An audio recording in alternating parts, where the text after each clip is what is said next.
Assembly అయినా, ఎక్స్‌లైనా, party మీటింగ్‌లైనా, public ఉండే సభలైనా పవర్లున్న పార్టీని పట్టి అరుచుకున్నట్లా తగ్గేదేలే అన్నట్టు చేస్తుర్రు బీఆర్ఎసోళ్ళు. జనాలకు జర్రంత తిప్పలైనట్టు అనిపించినా గాని ఏ మాత్రం ఆలస్యం చేయకుండా ఎనక ముంగట కాకుండా కాంగ్రెసోళ్లకు కౌంటర్లతోని ఇచ్చి పడేస్తున్నారు. అదే ఫ్లోలో అదాని ముచ్చట్ల కేటీఆర్ ఇగో ఈ తీర్లానికొచ్చిండు.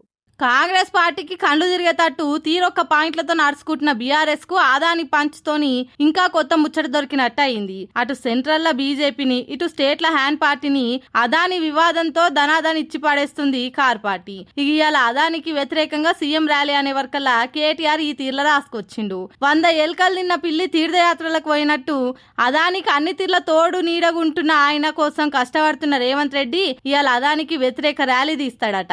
జైపూర్ లో అతిథి మర్యాదలు మంచిగా కాలేదో ఏమో మరి, లేకుంటే ఢిల్లీలో అపాయింట్మెంట్ దక్కలేదనో మొత్తానికి కొత్త నాటకానికి పరదలేపిండు మన చిట్టి నాయుడు. బాయ్ బాయ్ అనుకుంటా 100,000 కోట్లు వంచుకున్న ముఖ్యమంత్రి అదాని వ్యతిరేక ర్యాలీ తీస్తున్నాడట. నవ్విపోదురుగాక నాకేంది సిగ్గు అని రేవంత్ న్యూసే రాసుంటారు. మిమ్మల్ని ఎన్నుకున్నంత మాత్రాన పబ్లిక్ మరీ అంత తెలివి తక్కువలు అనుకుంటుర్రా, లేకుంటే మళ్ళీ మోసం చేయొచ్చు అనుకుంటుర్రా?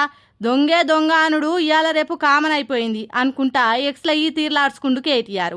ఇప్పటికే మొన్న అసెంబ్లీ మీటింగులు చాలా అయినప్పుడు అదాని టీషర్ట్లతో వచ్చినందుకు బీఆర్ఎస్ వాళ్ళని అరెస్ట్ చేసే వరకల్లా కార్ పాటోలు కండ్లెర్ర చేస్తుర్రు. ఇప్పుడు ఇట్లా ఇంకింత పెద్దగా అవుతుంది పాంచాదిగా.